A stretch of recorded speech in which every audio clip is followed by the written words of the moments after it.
Ouais, les références relatives et les références absolues, bah, maintenant vous les connaissez puisque vous avez vu ma première vidéo. Mais qu'en est-il des références mixtes? Vous savez vous en servir? Non, bah, parce que c'est ce qu'on va voir là, tout de suite là. Hein. Bonjour, je m'appelle Thierry et je vous aide à augmenter vos compétences en bureautique. Et puis si vous êtes formateur, et bien également en pédagogie individualisée. Et puis tout ça, ben, dans la bonne humeur. Hein. Et puis entre nous, si t'es mon ami, tu t'abonnes. Hein. Alors, les références mixtes, ça peut quand même vous faire gagner pas mal de temps hein, lorsque vous créez des tableaux, notamment des tableaux à double entrée. Alors, avant d'entamer cette vidéo, si vous n'avez pas vu la première, je vous mets le lien ici, il faut quand même regarder le début. Hein. Référence relative, référence absolue, qu'est-ce que c'est?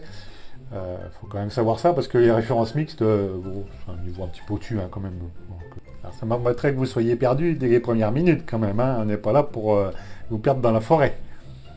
Alors, voici l'exercice, le cas pratique. Nous avons ici un tableau à double entrée qui est finalement un petit tableau de simulation de calcul de prix de vente. Hein. Donc on a une colonne ici avec les prix d'achat. On a différents taux de marge. Et là l'idée c'est de trouver le meilleur compromis entre la marge et le prix de vente. Hein. Alors, comment on va faire notre tableau là il faut qu'on crée une seule formule. Et notre formule, il faut qu'on puisse faire copier dans tout le tableau. Et pas recopier colonne par colonne ou ligne par ligne. Ça c'est trop facile hein, quand même. On va faire mieux que ça.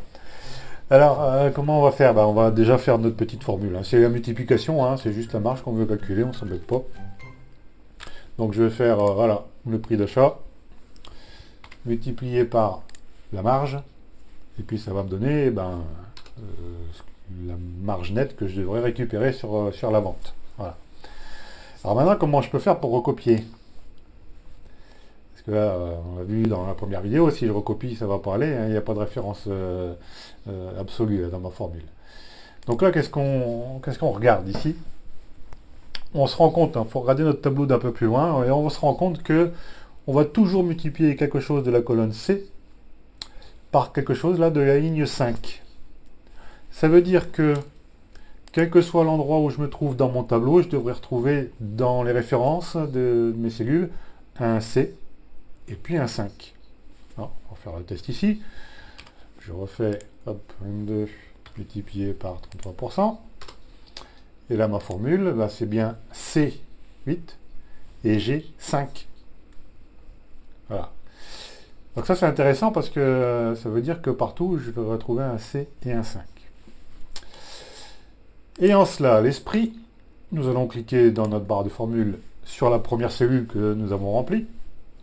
Et on a vu qu'on pouvait appuyer sur la touche F4 pour mettre nos dollars. Donc là, en faisant ça, on bloque tout, à la fois le C et le 6. Donc nous, on a dit que c'était le C qui nous intéressait. Et si je rappuie encore une fois sur F4, ah, vous voyez, là, mon dollar, il a bougé. Il bloque finalement la ligne 6. Si je rappuie dessus, il bloque la colonne C. Si je rappuie encore, qu'est-ce qu'il fait là-bas? Il libère tout. Ça veut dire que je peux bloquer une partie seulement de la cellule et pas forcément tout. Hein, c'est intéressant ça quand même. Hein. Donc on a dit C tout à l'heure. Bon on s'arrange pour que notre dollar soit devant le C. Et là j'insiste bien sur cette petite expression. Le dollar il est toujours devant quelque chose. Devant la référence de la colonne ou devant la référence de la ligne. Parce que je vois beaucoup de stagiaires qui disent ouais, le C il est au début, ou alors il est entre le C, le dollar il est entre le C et puis le 6. Non, il est devant quelque chose. En ayant ça à l'esprit, ça vous permettra de savoir ce qui est bloqué. Il est devant la colonne, donc la colonne est bloquée.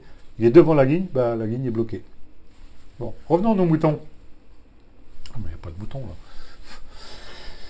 là. Donc on a bloqué notre C. Et il faut faire la même chose sur l'autre cellule. Hop, cette fois-ci, on bloque le 5. On a dit C et 5. Hein, c'est bien ça. Donc là, je vais pouvoir valider. Et je recopie. Alors attention, on ne peut pas recopier directement sur tout le tableau. On va d'abord faire, par exemple, recopie vers le bas. On reprend la poignée de recopie. Et après, on tire vers à droite. Et là, on a une formule qui s'est recopiée dans tout notre tableau. Quel temps on a gagné finalement, hein. Et alors, si je regarde là ma dernière formule, ben, c'est bien ce qu'on a là, hein. Un C bloqué et un 5. Alors pourquoi est-ce qu'on appelle ça des références mixtes? Ben, parce que sur une référence de cellule, il y a la colonne qui est finalement transformée en absolu, hein, la colonne C, et puis la ligne qui reste relative, puisqu'elle va changer au fur et à mesure de la recopie. Et puis sur l'autre, ben, c'est pareil, I5, là, sur la cellule qui est sélectionnée, on a bien une référence mixte. Le I est relatif, et le 5 est absolu. Voilà, facile, hein. Alors par contre, quand on est débutant, on a peut-être un peu de mal quand même à savoir ce qu'il faut bloquer. Est-ce qu'on n'a pas une petite astuce là pour nous aider? Bah si, hein, puis je vais vous la montrer là tout de suite, hein. Alors cette astuce, c'est quoi? Ben, je vais faire dans mon tableau la formule sur une cellule, et puis quelque part ailleurs dans mon tableau, une autre formule, hein, enfin la même. Et on va aller dans l'onglet formule ici. Et puis on a une petite case, que je la retrouve, voilà, afficher les formules.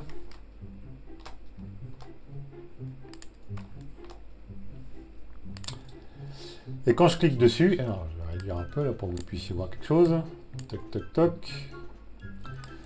Donc afficher les formules, comme son nom l'indique, et ben ça affiche les formules à la place du résultat. Donc c'est intéressant parce que finalement ça nous permet de voir les éléments qui sont identiques sur ces deux formules. Et là, bien, on constate qu'on retrouve un C et un C, et puis un 5 et un 5. Bon, et ben là on sait qu'il faut que notre dollar il soit devant le C, et puis sur l'autre référence de cellule qu'il soit devant le 5. Voilà, c'est aussi simple que ça. Alors, une fois que votre formule est faite quand même, et que vous avez trouvé le résultat, pensez à recliquer sur le bouton afficher les formules, sinon vous verrez que les formules n'est pas le résultat. Alors c'est quand même pas ce qu'on veut, hein. Voilà. Et après on va réagrandir. Toc. Bon, ben, je crois qu'on a fait le tour, hein. Si vous désirez une formation complète sur Excel, écoutez, je vous mets le lien en dessous, hein, ça vous donne accès directement à mes supports de cours.